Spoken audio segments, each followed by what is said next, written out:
আসসালামু আলাইকুম এভরিওয়ান, সবাই কেমন আছেন? আশা করি ভালো আছেন। আমি বিল্লাহ আপনাদের সাথে নতুন একটা বাইক ব্লগ নিয়ে আবারও চলে আসছি। তো আজকে আমি যে বিষয়টা নিয়ে কথা বলবো সেটা হচ্ছে FZ V2 নাকি হর্নেট সিবিএস ব্রেক। তো আমি বর্তমানে যে বাইকটা রাইড করতেছি এটা হচ্ছে হোন্ডা হর্নেট সিবিএস ব্রেকের যে বাইকটা সেটা ইউজ করতেছি। আর আজকে আমি কথা বলবো হর্নেট বাইক নাকি FZ V2। তো V2 আর এই হর্নেটের সিবিএস 2024-এর যে মডেলটা এটা নিয়ে কথা হবে। তো চলেন শুরু করা যাক। বাইকগুলো রাইড করে আপনাদেরকে জানানোর জন্যই যে আসলে বাইকগুলো কীরকম, আপনার জন্য ভালো হবে কোন বাইকটা আপনি পছন্দ করতে পারেন। তো চলেন এটা নিয়ে আজকে শুরু করা যাক। আমার সামনে আপনারা যে বাইকটা দেখতে পাচ্ছেন এটা হচ্ছে হোন্ডা হর্নেট সিবিএস ব্রেকের বাইকটা। আমি যেটা কিনছি এটা হচ্ছে সেই বাইক। এই বাইকটা সম্পর্কে যদি আপনাদেরকে বলি, এই বাইকটা টায়ার সেকশনে আপনারা পেয়ে যাচ্ছেন অত্যন্ত মোটা টায়ার সেকশন। আর আপনাদেরকে একটু খাঁটি বাংলায় বলি, আমি অতটা ভারাত্মকভাবে অতটা মানে হাই কোয়ালিটিভাবে আপনাদেরকে বলি না, জাস্ট খাঁটি বাংলায় বলে দিই এই চাকাটা অনেকটাই মোটা, যেটা আপনি FZ-এর তুলনায় বা জিক্সারের তুলনায় অনেকটাই মোটা এবং ফ্যাট টায়ার পেয়ে যাচ্ছেন। ফ্যাট টায়ার হওয়ার কারণে বাইকটাতে একটু হালকা গতিতে টানটা ওঠে, মানে একটু শক্তি বেশি লাগে আর কি। তা শক্তি বেশি লাগার জন্য পাওয়ার এটাতে অনেক দেওয়া আছে, টর্কও অনেক দেওয়া আছে। তো আজকে আমি যে বিষয়টা নিয়ে কথা বলবো এইটা ভার্সেস FZ V2। তো V2-তে আপনি কী পেয়ে যাচ্ছেন? V2-তে টর্ক একটু কম, এটাতে টর্ক প্রডিউস করে আপনার 14.7 নিউটন মিটার, যেটা এই বাইকের তুলনায় এভারেজ টর্ক দেওয়া আছে। কিছুটা 4V মতো, কিছুটা 4V বললে চলে। 4V টর্কটা এটাতে দেওয়া আছে, কিন্তু এটার টায়ার অনেকটাই মোটা 4V তুলনায়। 4V টায়ার এটার সাথে যায় না, এটার থেকে অনেকটাই চিকন টায়ার। তো 4Vর সাথে কথা না বলে আমরা FZ V2-র সাথে কথা বলি। তো V2টার টায়ারও অনেক মোটা, কিন্তু সেই তুলনায় আপনি টর্ক পেয়ে যাচ্ছেন অত্যন্ত কম, 12.0 নিউটন মিটার, 8000 RPM-এ টর্ক। বাইকে আপনি যখন বাইক কিনবেন, বাইক কেনার সর্বপ্রথম আপনার যে বিষয়টা খেয়াল করতে হবে সেটা হচ্ছে বাইকের টর্ক এবং পাওয়ার এবং বাইকের মাইলেজ। তো ওই বাইকে আপনি মাইলেজ পেয়ে যাচ্ছেন সিটিতে 40 কিলোমিটার, আর এমনিতে হাইওয়েতে পেয়ে যাবেন 45 কিলোমিটার। তো চলেন রাইড দিতে আপনার সঙ্গে একটু কথা বলি, কথা না বললে তো নয়, রাইড দিতে বলতে হবে, ভালো লাগবে আর কি। গিয়ারটা বেশি দেওয়া ছিল, থামাইছি তো V2টার লুকস অনেক সুন্দর, আর এটার লুকসটাও অনেক অ্যাগ্রেসিভ, ওইটার লুকসটাও অনেক অ্যাগ্রেসিভ। বাট ওইটাতে আপনার এখনও পর্যন্ত LED হেডল্যাম্প দেওয়া হয় নাই, V2 যেটা LED হেডল্যাম্প দেওয়া হয় নাই। আর এটাতে LED হেডল্যাম্প দেওয়া হয়েছে হর্নেটে। প্লাস এটার সাসপেনশন, সামনে যে সাসপেনশনটা অনেকটাই মোটা, ওইটারও অনেকটাই মোটা, এর তুলনায় অনেকটাই বেশি মোটা ওটাতে। হ্যাঁ, ওই বাইকটা আমি যখন রাইড করছি, ওই বাইকটা আমি রাইড করার সময় দেখতে পারি, ওই বাইকটাও অনেকটাই চালাইছি, প্রায় আপনার মনে করেন 3-4 হাজার কিলোমিটার চালানো পড়ছে আমার। তো ওই বাইকটা অনেক হার্ডি আর অনেক মজবুত, অনেক কমফোর্টেবল, এরকম আপনার মনে হবে। সেই তুলনায় এই বাইকটাও পিছিয়ে থাকে না, এই বাইকটা অনেক হার্ডি, অনেক কমফোর্টেবল, অনেক মজবুত একটা বাইক। এখন আপনাদেরকে বাইকের পাওয়ার সম্পর্কে একটু কথা বলবো, আর কোম্পানি সম্পর্কে কথা বলবো, যে বাইকটা আপনারা এটা নেবেন নাকি ওইটা নেবেন, আপনার জন্য কোনটা বেটার হবে। এখন আপনাদেরকে বলি, ওই বাইকটা টর্ক প্রডিউস করে 12.00 নিউটন মিটার অ্যাট 8000 RPM-এ। হ্যাঁ, তো ইয়ামাহা কোম্পানির যেহেতু বাইক, একটু টর্ক যেটাই আছে সেটাই দেওয়ার চেষ্টা করবে। আর এটা হোন্ডা কোম্পানির বাইক, এটাও কম যায় না, এটাও যেটা আছে সেটা দেওয়ার চেষ্টা করবে। এটা টর্ক হচ্ছে 14.7 নিউটন মিটার ভাই, 14.7 নিউটন মিটার, মানে বুঝতে পারছেন, মানে 4V যে খাড়া টানের যে বাইকটা, ওই বাইকের টর্ক এইটাতে দেওয়া আছে, হর্নেটে দেওয়া আছে। আর FZ-এ দেওয়া আছে 12.00 নিউটন মিটার অ্যাট 8000 RPM, আর এটা দেওয়া আছে 7500 RPM-এ এতটুকু টর্ক এটাতে উৎপন্ন করা সম্ভব এই বাইকে, হর্নেটে। তো এখন আপনাদেরকে বলি, ওই বাইকটার প্রাইস হচ্ছে 2,38,000 টাকা, আর সেই তুলনায় এই বাইকটার প্রাইস আপনারা পেয়ে যাচ্ছেন 2,12,000 টাকায়। 12,000 টাকায় হোন্ডা হর্নেট সিবিএস ব্রেকের বাইকটা। আর আপনারা FZ-এর যেটা পাওয়া যাচ্ছেন, FZ-এর 2,38,000 টাকায় কোনো সিবিএস না, এয়ার কুলড ইঞ্জিন। আর এটাও এয়ার কুলড ইঞ্জিন, ওটা না, ওটা ইকোসিস্টেম আছে, এয়ার কুল্ড না, ওটা ইকোসিস্টেমের ইঞ্জিন। আর এটা ইকো নাই, জাস্ট এয়ার কুল্ডের ইঞ্জিন, বাতাসে ঠান্ডা হয় এ আর কি। তো দুইটা বাইক নিয়ে যেহেতু কথা বলতেছি, আপনাদের রাইডিং এক্সপিরিয়েন্সটা একটু বলি আমি, যে আমি হর্নেটটা রাইড করা প্রায় আমার 800 কিলোমিটার পার হয়ে যাচ্ছে, 800,000 কিলো পার হয়ে যাচ্ছে। তো এরকমভাবে আমি বাইকটা রাইড করতেছি, যেটা বুঝলাম বাইকটাতে FZ আর এটাতে কোনোটাই কম বেশি নাই, জাস্ট পাওয়ারে কম বেশি আছে ভাই। ওই FZ যখন পুরাতন হয়ে যাবে, FZ V2টা যখন, আমি দুর্নাম করতেছি না ভাই, আমি কোনোভাবেই দুর্নাম করতে না, জাস্ট যেটা আমি মানে চালায় পাইছি, ইউজ করে পাইছি, সেটা নিয়ে আপনাদের সঙ্গে কথা বলবো। তো আমি ওইটা চালাই যেটা বুঝছি, যখন আমি একটু পুরাতন হয়েছিল বাইকটা, তারপরে তো রাইড করার সময় ভাই যখন টান দেই ভাই, বাইকটা অনেক ডেবে যায়, মানে করে টান উঠতেছে না, এরকম নয়। কিন্তু FZ বাইকটা ভালো, পুরাতন যখন হয়ে যাবে একটু আপনি দুর্বলতার শিকার হইতে পারেন। আর এটাতে হর্নেটে আমি পুরাতন তো এখনও হয় নাই, পুরাতনের চালায় দেখিনি, কিন্তু আমাদের এলাকায় যারা চালায় তাদেরকে দেখি ভাই আজও পর্যন্ত হোন্ডা কোম্পানির বাইক। আপনারা জানেন হোন্ডা কোম্পানির পার্টস অত্যন্ত ভালো হয়, এবং পার্টস ভালো হওয়ার কারণে বা টিকসইয়ের দিক দিয়ে হোন্ডা কোম্পানি বেস্ট আগের দিকে থেকে যায়। ইয়ামাহা কোম্পানিও বেস্ট, অবশ্যই বেস্ট, কিন্তু ওটা অনেক এক্সক্লুসিভ, মানে এক কথা একটু প্রিমিয়াম কোয়ালিটির। আপনি ওই বাইকটা যখন কিনবেন বা দেখবেন কমফোর্টেবলের বিষয় থেকে তো ভালো পাবেন, প্লাস আপনি পেয়ে যাবেন এই ধরনের যে মানে কেমন যেন একটা হ্যাভি ফিল হবে, হ্যাভি এই ধরনের ফিল হবে। আর হর্নেটটাতেও আপনি সেম টু সেম ফিল পাবেন, হার্ডি এই ধরনের মজবুত। আর এটাতে কর্নারিং করে যা শান্তি, ওইটাতেও সেম টু সেম কর্নারিং শান্তি। কিন্তু আমরা পার্থক্য কোথায় পাচ্ছি?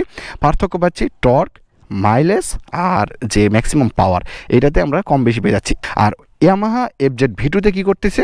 ইয়ামাহা এফজেড ভি2তে টর্ক প্রডিউস করে 12.00 নিউটন মিটার অ্যাট 8000 RPM। তাহলে দেখেন ভাই, এই দুইটা বাইকের মধ্যে যদি একটু টর্কের কম বেশি হয়, টর্ক বলতে কী বোঝায়? টর্ক বলতে দেখেন এই যে খাড়া টান, যেটা এই যে ঝ্যাপ করে ধরলে না, ঝ্যাপ করে মানে একটা টান ওঠে যেটা, সেটা এই বাইকের একটু বেশি ইয়ামাহার এফজেড ভি2র তুলনায়। চাকা দুটা আপনি সেম টু সেম পেয়ে যাচ্ছেন, হালকা একটু 10 পয়েন্ট কম বেশি। এইটাতে আপনি কী ধরনের পেয়ে যাচ্ছেন চাকা, সেটা আপনাদের বলি। প্রধান কথা ভাই, বাইক আপনি যেহেতু চালাবেন, বাইক যেহেতু একটু কমফোর্টেবল রাইড করবেন, সেই তুলনায় আপনাদেরকে বলবো অবশ্যই ভাই মোটা চাকার টায়ারের বাইকটা কেনার চেষ্টা করবেন। কারণ কি ভাই, আমাদের এলাকা তো ব্যাকবুক এলাকা, অনেক সুন্দর এলাকা, অল্পতেই কর্নারিং করতে হয়, তো চাকাটা অবশ্যই যেন মোটা হয়। আর এই চাকাতে সিস্টেমটা কীরকম, এফজেডের চাকাটা হয় এরকম একটু ফ্যাট টায়ার, বাট এখানে একটু কোন আছে, হালানোর পর এই পর্যন্ত আর খেলবে না, মানে এক কথায় কোণে চলে যাবে। আর এটা দেখি গোল টায়ার, স্পোর্টস বাইক দেখছেন, স্পোর্টস বাইকে দেখবেন গোল টায়ার দেওয়া থাকে, যাতে একবারে হালায় এরকমভাবে নিয়ে যাওয়া যায়। এই ধরনের টায়ারটা এটাতে ব্যবহার করা হয়েছে। টায়ারটা অনেক সুন্দর MRF টায়ার। আর এটাতে আপনি পেয়ে যাচ্ছেন এলইডি হেডল্যাম্প, এফজেডের তুলনায় আপনি এটাতে ফিচার একটু বেশি পেয়ে যাচ্ছেন। ওইটাতে আজও পর্যন্ত ভাই, মানে আপনার ওই যে লাল লাইট, বাল্বের লাইট, ওটা কী বলে আমি ভুলে গেছি ভাই, সরি, কিছু মনে করবেন না। ওই ধরনের ওল্ড মডেলের যে লাইটগুলো, সেগুলো ব্যবহার করা হয়েছে আর কি।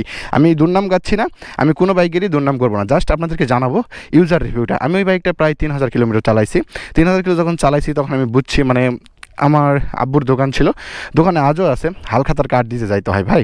হালখাতার কাঠ দিতে যখন যাইতাম, তখন ওই বাইকটা আমি রাইড করার সময় যে বিষয়টা আমি বুঝতাম যে ভাই, মানে টান ওঠার সময় যে পুরাতন হয়ে গেছে, প্রায় 50,000 কিলো চালানোর পর যখন আমি দেখলাম, টান যখন টান দেওয়ার সময় দেখেছি ভাই ঝাঁঝাঝাঝার করে, মানে টান উঠতে চায় না, কেমন জানি পিছু টান দিচ্ছে, এরকমটা মনে হচ্ছে।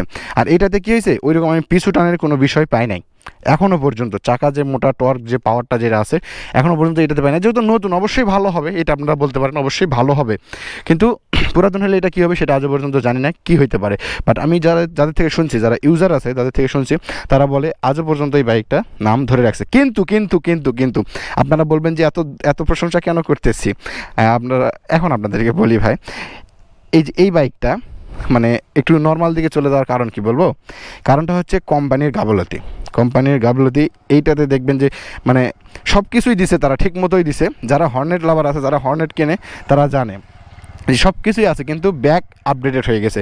এই যুগে এসে মানুষ কেন এইটা বাদে এফজেড কিনতেছে, এইটা কেন কিনতেছে না? এখন আপনাদেরকে বলি, এফজেড কারা কিনে? এফজেড কিনে কারা? চ্যাংরা মানুষকে দেখবেন ভাই, এফজেড ভার্সন 2টা কিন্তু কিনবে না। ভার্সন 2 কারা কিনে? মুরব্বি টুরব্বি, একটু ভরি যাদের ওসা, মানে এক কথায় ভারতক একটা ভাব। ইয়ামাহা ব্র্যান্ডের এফজেড, আগের নাম এফজেড, এই যে একটা ব্র্যান্ড ভ্যালুর বিষয়টা থেকে এফজেডটা মানুষ কিনে। হর্নেটটাও কিন্তু কম কেনে না।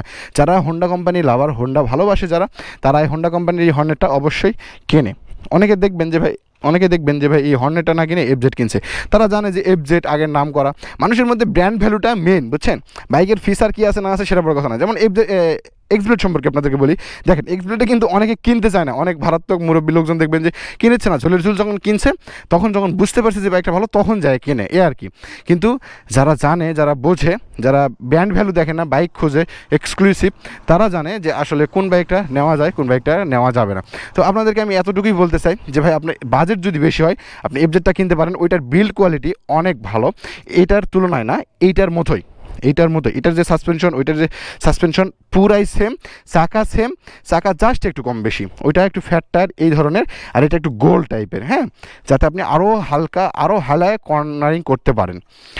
তো আপনাদেরকে আমি কি বলবো, এই তো আমার এই বাইক আর ওই এফজেডের ভি2, এটা নিয়ে আজকে একটু কথা বললাম। টর্ক সম্পর্কে আপনাদেরকে বললাম, টর্ক কিন্তু কম বেশি আছে, 12.0 নিউটন মিটার টর্ক ওইটাতে, আর এটা 14.7 নিউটন মিটার টর্ক প্রডিউস করে। মানে টানাটানির একটা বিষয় আছে। তো এই ছিল আমার এই এফজেড আর এই হর্নেট নিয়ে কিছু কথাবার্তা। তারপর আপনাদেরকে একটু বলি যে এটার এলইডি হেডল্যাম্প পেয়ে যাচ্ছেন, ওইটাতে আজও ওল্ড ব্যাকগ্রেডের যে হেডলাইট সেটা পেয়ে যাবেন। কিন্তু বাজেট যদি বেশি হয়, ব্র্যান্ড ভ্যালু যদি দেখেন, তাহলে আপনি এফজেড ভি2টা নিতে পারেন। তো আমি যেটা মনে করছি আর কি, আমার ব্যক্তিগত দিক থেকে আমি যেটা মনে করি সেটা আপনাদেরকে শেয়ার করলাম। আমি কোনো বাইকে দুর্নাম করতেছি না, যেটা আমার মনে হয়েছে আমি সেটা বলতেছি। সব বাইকই ভালো, সব বাইকেই সুন্দর পারফরমেন্স কোনো না কোনো দিক থেকে ভালো দেওয়া থাকে। ওইটাতে আপনি ব্র্যান্ড ভ্যালু পেয়ে যাচ্ছেন ভালো, ইঞ্জিন কোয়ালিটি ভালো, ইঞ্জিনের সৌন্দর্য, ইঞ্জিনের স্মুথনেস, এগুলো ভালো। এটাতেও ইঞ্জিনের স্মুথনেস, ব্র্যান্ড ভ্যালু এটাতেও আছে। তো যাই হোক, এখন দাম কম বেশির বিষয়টা আপনারা মানে মেপে দেখতে পারেন আর কি। তো যাই হোক, আজকের কন্টেন্ট আমি জানি না কী ধরনের আপনাদের কাছে মনে হয়েছে। আমার কাছে যেটা মনে হয়েছে সেটা আপনাদেরকে শেয়ার করেছি। কেউ অবশ্যই মাইন্ডলি নেবেন না, এবং আমাকে জাস্ট কমেন্টে জানাই দিবেন যে ভাই আপনাদের কোনটা খারাপ লাগে, কোনটা ভালো লাগে, একটু বলে দিবেন ভাই, তাহলে আমার একটু সুবিধা হয়। তো ওইটাতেও আপনি ডিজিটাল মিটার পেয়ে যাবেন, এটাতেও ডিজিটাল মিটার পেয়ে যাচ্ছেন। ডবল ডিস্ক, ওইটাতেও ডবল ডিস্ক, একই। জাস্ট আপনাদেরকে একটু জানানোর চেষ্টা করলাম।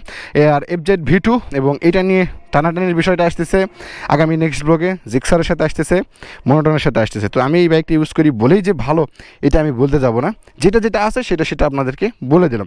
আসসালামু আলাইকুম, সবাই ভালো থাকবেন। আমি বিল্লাহ ছিলাম আপনাদের সাথে।